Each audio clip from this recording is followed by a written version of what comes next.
ये लीजिए। हाँ चलो।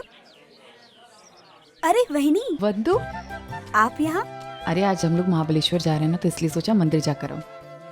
और आप कैसी हैं? घर पर सब कैसे हैं? आई बाबा और दादा? सब सब सब बहुत अच्छे हैं। तू बता, तू कैसी है?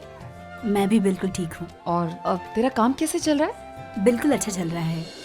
अच्छी खासी कमाई हो रही है और घर का खर्च निकल पा रहा है। वो तो बढ़िया है। और ये गुड़िया कैसी है? कैसे हो आप? आप चॉकलेट खाओगे? अरे नहीं वहिनी, चॉकलेट मत दीजिए इसे। इसके दांत बहुत खराब हो रहे हैं। दिन भर चॉकलेट ही खाती रहती है ये तो। अरे आज अगर ये मेरे हाथ की चॉकलेट खा लेगी तो कुछ नहीं जाएगा। चल। अरे नहीं।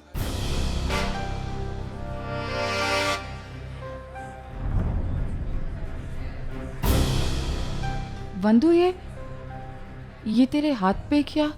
अरे नहीं वहिनी, वो किचन में काम कर रही थी ना, तो थोड़ी चोट लग गई बस। मम्मी झूठ बोल रही हैं।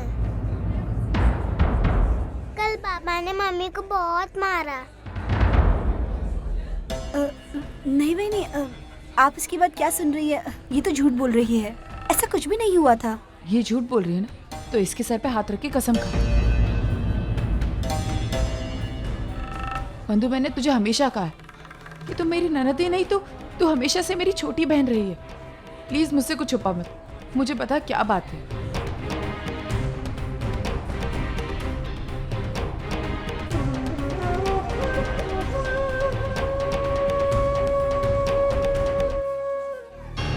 वंदु, अजीब अजीब तेरे साथ ये सब कुछ कर रहा है। और मैं मानव से आज ही बात करूंगी। नहीं वहिनी, प्लीज दादा से इस बारे में कुछ भी मत कहिएगा। उन्हें पता चलेगा कि मेरे साथ ये हुआ है तो उन्हें बहुत बुरा लगेगा। और पता नहीं, गुस्से में आकर अजीत को कुछ उल्टा सीधा कह दिया तो। वहिनी, आप चिंता मत कीजिए। जैसा चल रहा है उसे चलने दीजिए। मैं सब देख लूंगी। वंदु, तू लेकिन कब तक ऐसे? आप चिंता मत कीजिए वहिनी, मैं सब सह लूंगी। और आज नहीं तो कल अजीत को काम तो मिल ही जाएगा और कामयाबी भी मिलेगी। धीरे धीरे वो सुधर ही जाएंगे।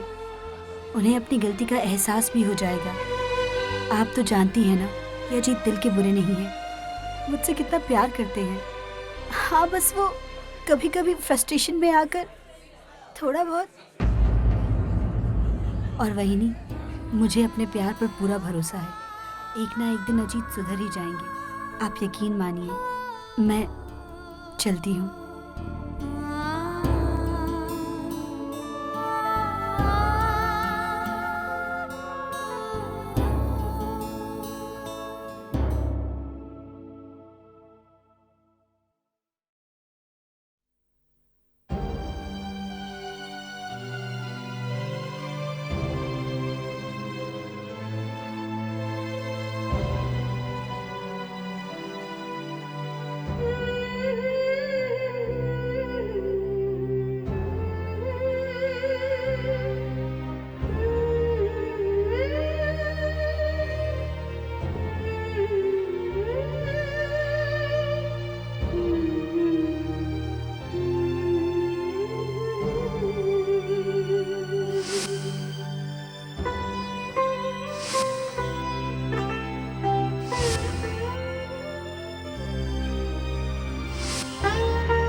देख मैं तेरे लिए क्या लाई। तुझे गजरे पसंद है ना?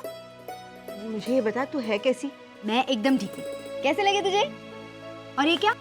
तू ये एल्बम देख रही है? पुरानी फोटोज देख रही थी? हाँ देखा, तूने मुझे याद किया और मैं आ गई। तुझे गजरे अच्छे लगते हैं ना? मुझे आज भी याद, बाबा हमेशा तेरे लिए गजरे लाया करते थे। तुझे गजरे अच्छे नहीं लगे? मैंने सोचा तुझे अच्छे लगेंगे इसलिए मैं लेकर आई। अरे नहीं नहीं, ऐसी बात नहीं है। गजरे तो मुझे हमेशा ही पसंद आते, और ये भी अच्छा लगा कि कोई तो है जो मुझे उनकी कमी महसूस नहीं होने दे रहा। चल और मैं तुझे लगा भी देती। अरे नहीं नहीं, अरे आई लगा लेना। लगा ना, अच्छे लगेंगे। देख कितने खूबसूरत लग रहा है। ये तू भी लगा। अरे मैं कहाँ। बहनी आप कैसे हैं? मैं ठीक हूँ, तू बता तू कैसी है? मैं भी अच्छी हूँ। आई, वो किचन में सब्जियां यूं ही खुली पड़ी हुई हैं, सड़ रही हैं। कम से कम फ्रिज में तो रख दिया होता उन्हें। हाँ, वो कल रात हमने एक ही सब्जी बनाई ना, तो बाकी सारी सब्जियां बच गई, इसलिए बाहर रह गई। अरे आई, पर फ्रिज में रख देते, खराब नहीं होती। और एक आध सब्जी और बना लेते। आपको तो पता है ना कितना पैसा खर्चा होता है उनको लाने में। मंजू, मैं आज सुबह वो सारी सब्जियां फ्रिज में रखने ही वाली थी। रात को इतनी थक गई थी ना, सोचा अब सुबह। प्लीज ये बहाने ना आप मुझसे मत कहो। बाबा की फ्रेम खरीदने के लिए आप पता नहीं कहाँ कहाँ भटकती रहती हैं, तब आपको थकान नहीं होती। एक सब्जी एक्स्ट्रा बना लेती, उसमें आपको थकान हो जाती। बहनी ये क्या कह रही है आप? अरे आई की भी उम्र हो चुकी है ना, अगर आई ने नहीं किया तो आप कर लेती। अच्छा, मैं कर लेती? मतलब दिन भर ऑफिस में खटने के बाद मैं यहाँ घर पर आकर भी काम करूँ? देखिए मेरा कहने का मतलब ये नहीं था। अगर यही सब कुछ है तो आप एक नौकरानी क्यों नहीं रख लेती? ओहो, नौकरानी रख लो, उसके पैसे कौन देगा वैशु? अरे बाबा का पेंशन आता है ना, उसमें से आई दे दे, ठीक है? और आई की दवाइयों का खर्चा कौन उठाएगा? कौन उठाएगा मतलब? आप है, दादा है, आप नहीं कर सकते ये सब? वैशु, हम वैसे ही बहुत कुछ करते हैं, पूरा घर संभालते हैं, इतने दिनों से इतने सारे खर्चे होते आ रहे हैं, पूरे घर का झंझट है हम लोगों के सर के ऊपर। देखो बहुत हो चुका है, इससे ज्यादा बोझ हम नहीं उठा सकते हैं। वहीनी क्या क्या बहनी? और तुम क्यों हमारे घर के मामले में बोल रही हो? हम आपस में निपट लेंगे ये।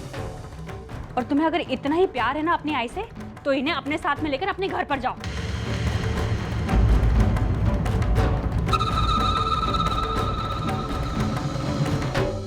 आई, तू चल मेरे साथ, तू यहाँ नहीं रहेगी। नहीं विशु, मैं नहीं आऊंगी। आई प्लीज आई, तू वहीनी तेरी इस तरह बेइज्जती कर रही है, आज मेरे सामने कर रही है। आई एम श्योर जब हम लोग नहीं होंगे ना, फिर भी तेरी इसी तरह से बेइज्जती होती होगी। और आज तक तूने हमसे ये बात छुपाई। अरे मैं कैसे बताती वैशु? भाई कैसे बताती? क्या होता है आई?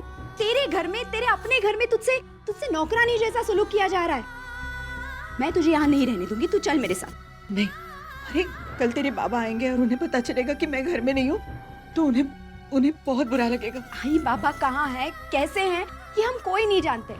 तू कब तक इस तरह उनकी राह देखती रहेगी? हाँ अरे नहीं, देख तू तो जानती है कि मंजू बस जुबान की बहुत तीखी है, लेकिन दिल की अच्छी है, और मैं उसे दोबारा ऐसा शिकायत का मौका ही नहीं दूंगी, ठीक है ना?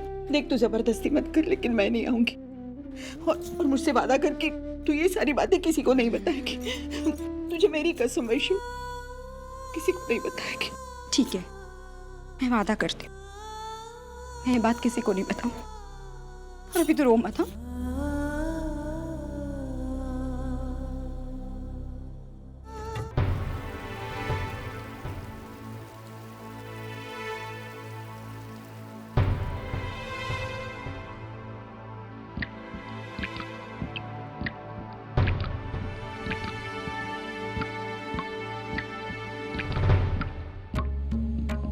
मिल गई आपके दिल को तसल्ली? दुखा दिया आपने सचिन का दिल? अर्चना, मुझे पता है कि मैंने तुम दोनों का दिल दुखाया है, लेकिन मैं क्या करूं अर्चना? टीके साहब ने एकदम से ये प्रपोजल रख दिया। मैं एक बात कहूँ मानव आपसे, इस वक्त बच्चों को आपकी बहुत ज़रूरत है। बच्चे आपके साथ वक्त गुजारना चाहते हैं, और आप वक्त नहीं गुजारेंगे ना, तो आप कभी बच्चों को समझ नहीं पाएंगे, और ना बच्चे आपको समझ पाएंगे। मानव, मैं इसीलिए चाहती थी कि हम लोग बाहर जाएं, हम एक साथ घूमें, ताकि आप समझ पाए बच्चों को। और मानो फिर आप पहले भी तो वक्त बिताते थे ना सचिन के साथ, तो फिर अब क्यों नहीं? आपके पास वक्त ही नहीं होता है मानव उसके लिए। और सोहम, आप सोहम को कितना जानते हैं? ना सोहम आपको पहचानता है। बस यही सारी चीजें थी, इसीलिए। खैर छोड़िए, आपको ये सारी बातें नहीं समझ में आएंगी, क्योंकि आपके लिए आपका काम इम्पोर्टेंट है। तुम्हें क्या लगता है अर्चना, मेरा मन नहीं करता क्या तुम लोग के साथ वक्त बिताऊं, तुम्हारे साथ, सचिन सोहम के साथ वक्त बिताऊं?